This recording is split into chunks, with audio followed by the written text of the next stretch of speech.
है ताकि किसानों को उनके सपनों का जो की खुशहाली जो थी, जिसको स्वामी जी सब भगवान का दर्जा देते थे, एक बार फिर किसान खुशहाल स्थिति में आ सके। और उनका नारा था कि जो अन्न उपजाएगा शासन वही चलाएगा, भारत वर्ष उसी का है, कानून वही बनाएगा। आज वह स्थिति नहीं है, किसान जाति और धर्म में बटे हुए हैं। छत्रपति शाहजहां जयंती का आगाज हुआ सारण जिला में, विशेष क्या यहाँ से ऐलान? देखिए, स्वामी जी किसानों के मसीहा थे और पूरे देश में संगठित किसान आंदोलन अगर किसी ने एकमात्र कोई व्यक्ति ने नेतृत्व किया, उसका नाम स्वामी शाहजहानंद सरस्वती था। और उनके निधन के बाद 1950 में उनका निधन हो गया। उनके निधन के बाद इस देश में कोई किसान लॉबी, किसानों के लिए दबाव समूह विकसित नहीं हुआ। आज भी जो अन्नदाता किसान जिसको स्वामी जी भगवान मानते थे, वह आज भी फटेहाल है, अत्यंत कष्ट में है, निर्धन स्थिति में है। और किसी भी पार्टी की सरकार बने, उसके मूल एजेंडे में किसान कहीं नहीं रहता है। एक बार फिर आज के दिन में जब किसान अपनी खेती छोड़ रहे हैं, किसान हर प्रकार से बददलित स्थिति में है, एक बार फिर से स्वामी शाहजहानंद के आदर्शों पर आधारित किसान आंदोलन खड़ा करने की जरूरत है। स्वामी शाहजहानंद सरस्वती को याद करने की जरूरत है ताकि किसानों को उनके सपनों का जो की खुशहाली जो थी, जिसको स्वामी जी सब भगवान का दर्जा देते थे, एक बार फिर किसान खुशहाल स्थिति में आ सके।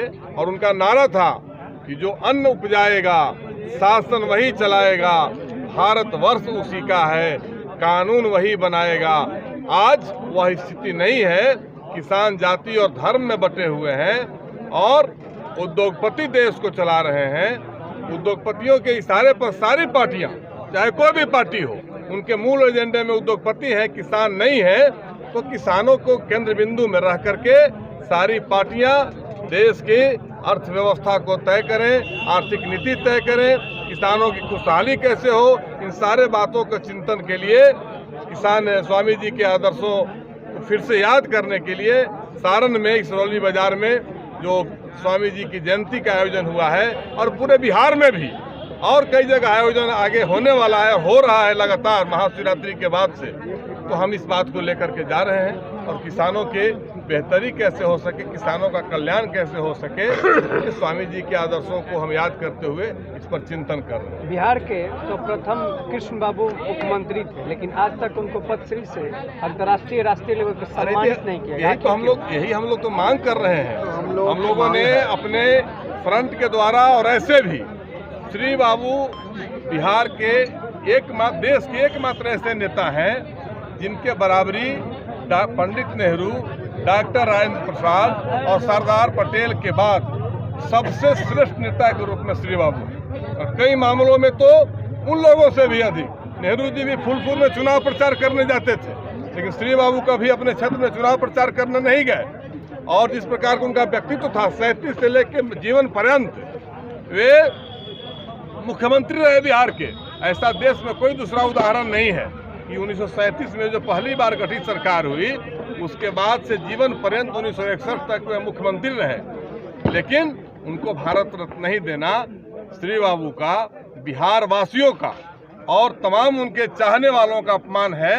और भारत सरकार से हम लोगों ने मांग किया है कि जो पहले की सरकारों ने जो भूल किया है, उस भूल को सुधार करते हुए और श्री बाबू को भारत रत्न मिले। बाकी जिन लोगों को मिला है वो मेरा मानना है, हम और पूरे सभी जब दृष्टि से देखिएगा तो श्री बाबू के सामने उनका व्यक्तित्व कहीं से भी बराबरी में नहीं ठहरता है। लेकिन नहीं मिलना एक प्रकार से अन्याय है। इस अन्याय का भूल सुधार भारत सरकार करे, ये हम लोगों ने मांग किया। बिहार में देखा जाता है हमेशा जातिगत राजनीति हुआ है, होता रहा है, लेकिन अभी भी जैसे आपने मंच पे कहा कि मुजफ्फरपुर, वैशाली, महाराजगंज में भूमिहारों की संख्या है, पार्टी टिकट नहीं देती है, पार्टी के लोग वहाँ पे आते हैं, जिस तरीके से कार्यकलाप होना चाहिए नहीं हो पाता है। तो कहीं ना कहीं बुझार समाज में दोषी माना गया है कि कहीं यहाँ की राजनीति की घटिया राजनीति है, उस पर आपका क्या विचार है? देखिए, है क्या कि ये वैशाली, मुजफ्फरपुर 2 जगह और मोतिहारी 3 जगह की मैं बात कर रहा हूँ। महाराजगंज में थोड़ा ही फबट हो सकता है संख्या में। ये 3 जगह अगर सर्वाधिक किसी एक जाति की संख्या है, वह भूमिहार है। तीनों जगह, वैशाली में भी लोकसभा में, मुजफ्फरपुर लोकसभा में भी और मोतिहारी लोकसभा में भी। एक जाति सर्वाधिक है और निश्चित कहना है कि जिस जाति की संख्या जहाँ अधिकतर है उसको वहाँ सम्मान जरूर मिलना चाहिए। यही तो हम लोग बोल रहे हैं। हम ये कहाँ कह रहे हैं कि दूसरे को नहीं मिला, सबको मिलना चाहिए। हमारा जहाँ है वहाँ हमें भी मिलना चाहिए। और दूसरी चीज़ हम लोग आग्रह करेंगे इस के द्वारा कि मनरेगा को किसान से जोड़ा जाना चाहिए, कृषि से जोड़ा जाना चाहिए। जैसे आपने कहा कि भूमिहार की आप बात कर रहे हैं, तो लगातार आप देखा जा रहा है कि भारतीय जनता पार्टी हो या आरजेडी हो या जदयू हो या कांग्रेस हो चाहे लोजपा हो, किसी भी दल की पार्टी की बात करें तो भूमिहार समाज के नेताओं को सुर्खिया में रखा जाता है, लेकिन वक्त पर आकर टिकट काट दिया जाता है। इस पे सबसे ज़्यादा कमी कहाँ हमारा कहना है कि भूमिहार समाज जहाँ बाहुल्य है वहाँ उसको दिया जाए, और जहाँ जिस समाज का बाहुल्यता है उनको दिया जाए।